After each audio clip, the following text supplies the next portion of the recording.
கற்புக்கு உதாரணமா காக்காவை சொல்லலாம். காக்கா நாம அடிக்கடி பார்க்கக்கூடிய பறவைகள்ல ஒண்ணு.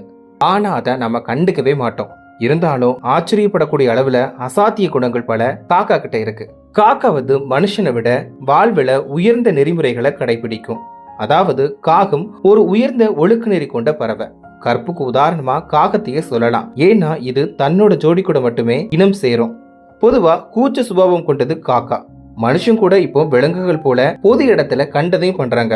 ஆனா காக்கா யாருக்குமே தெரியாம தான் உடல் உறவு வச்சுக்கிடும். பெரும்பாலும் மாலை நேரத்துல குளிச்சுட்டு தான் தன்னோட கூட்டுக்குள்ள செல்லும் பழக்கத்தை வச்சிருக்கும் காக்கா. அதே மாதிரி சாப்பாட்டை ஒருபோதும் தனியா சாப்பிடவே சாப்பிடாது. சுயநலம் அப்படிங்கிறது சிறிதும் இல்லாத பறவை காக்கானே சொல்லலாம். சாப்பாடு கிடைச்சதுன்னா கரைந்து தன்னோட சக காக்காக்களை அழைச்சி பகிர்ந்து சாப்பிடும் பழக்கத்தை கொண்டிருக்கும். அது மட்டும் இல்லாம சிறந்த தாயாவும் காக்கா இருக்குது. காக்காக்கு இது தன்னோட முட்டை இல்லை அப்படின்னு நல்லாவே தெரியும். அதாவது இது குயிலோட முட்டைங்கிறது காக்காக்கு தெரியும். இருந்தாலும் குயிலோட முட்டையுமே காக்கா அடகாக்கும். குயில் குஞ்சுக்கும் தன்னோட குஞ்சு போலவே பறக்கிற வரைக்கும் சாப்பாடு கொடுத்து பத்திரமா பார்த்துக்கிடும்.